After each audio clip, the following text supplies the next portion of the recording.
Baiklah, Assalamualaikum warahmatullahi wabarakatuh. Pada siang ini kita akan membahas tentang materi genetik. Nah, sebelum itu, kalian harus mengisi absen pada link WA yang saya.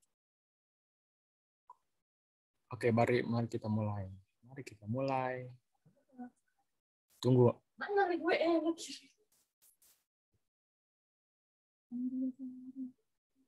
Langsung fans.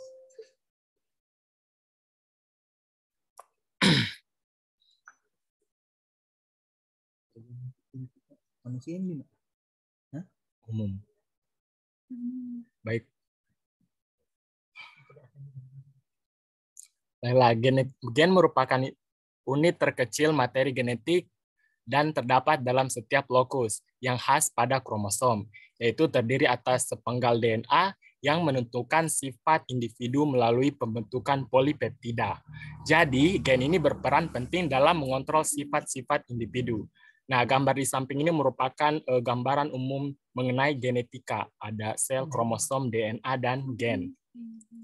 Nah, sebagai materi hereditas, gen ini memiliki beberapa fungsi, antara lain sebagai zarah tersendiri yang ada pada kromosom. Yang kedua, menyampaikan informasi genetik dari induk kepada keturunannya. Yang ketiga, mengatur proses metabolisme dan perkembangan. Yang kedua, ada DNA. Nah, DNA ini berperan sebagai pembawa informasi genetik dari satu generasi ke generasi lain.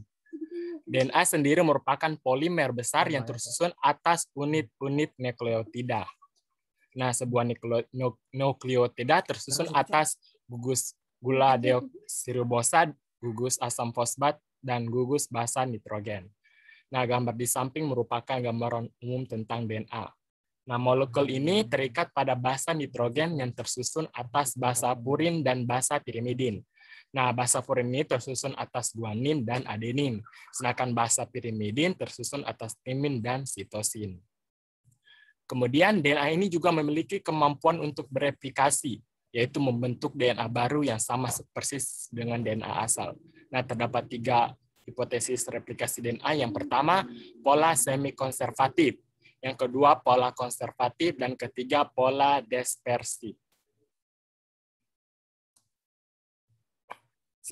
Selanjutnya itu RNA. Nah, RNA ini merupakan polinukleotida, namun ukurannya ini jauh lebih pendek.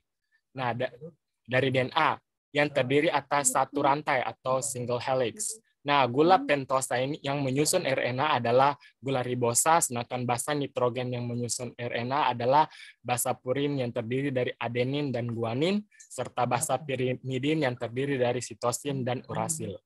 Nah, lihat gambar di samping, ini merupakan DNA secara utuh. Kemudian RNA itu merupakan single helix yang terdiri dari urasil, sitosin, adenin, dan guanin.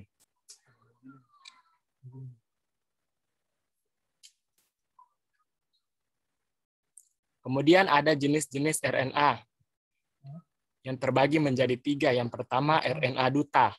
Nah, RNA duta atau mRNA merupakan penghubung DNA dengan protein dan pembawa pesan berupa informasi genetik dari DNA untuk membentuk protein, berperan membawa kode genetik dari DNA berupa triplet basa yang ada pada RNA duta atau yang disebut dengan kodon. Kemudian RNA ribosom. Yang pertama merupakan RNA terbanyak sekitar 83% dari RNA yang dikandung oleh suatu sel. Yang kedua, banyak terdapat di dalam ribosom dan berperan sebagai tempat pembentukan protein. Yang ketiga itu RNA transfer. Nah, berperan menerjemahkan kodon yang terdapat pada RNA-D menjadi suatu jenis asam amino serta mengangkut asam amino ke permukaan ribosom pada saat translasi.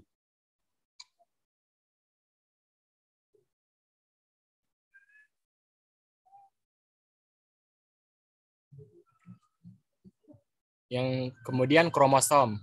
Nah, gambar di samping ini merupakan gambar sel. Nah, segala aktivitas sel ini diatur oleh inti sel.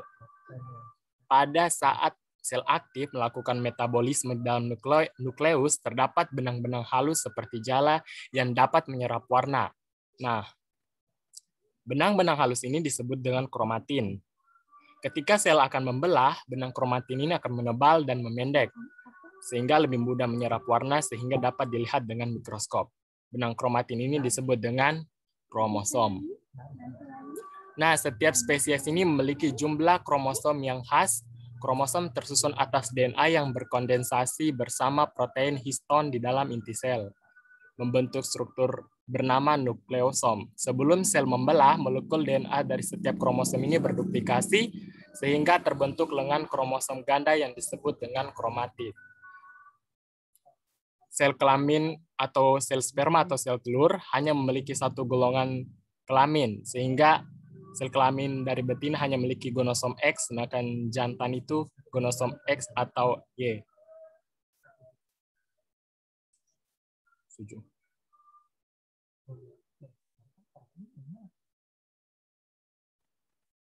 Kemudian ada penggolongan kromosom.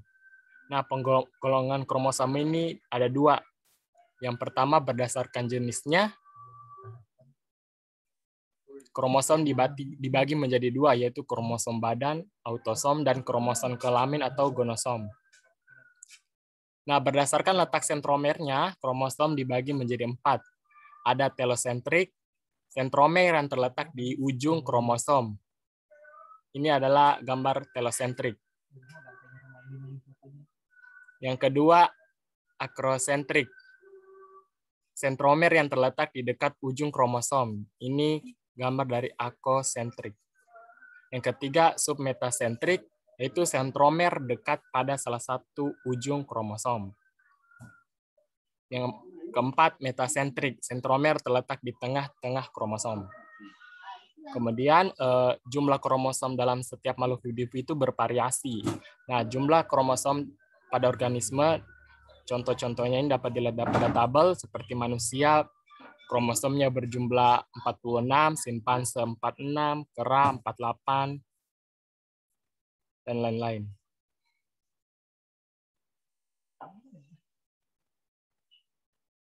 Terima kasih. Itu yang bisa dijelaskan. Ada yang ingin bertanya?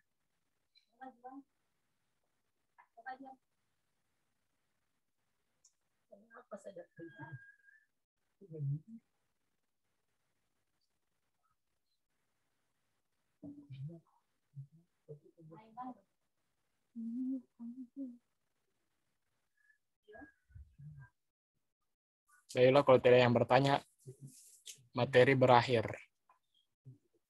Mungkin cukup sampai di sini. Assalamualaikum warahmatullahi wabarakatuh. Waalaikumsalam. Warahmatullahi wabarakatuh.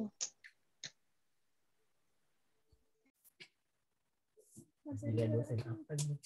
Apa itu?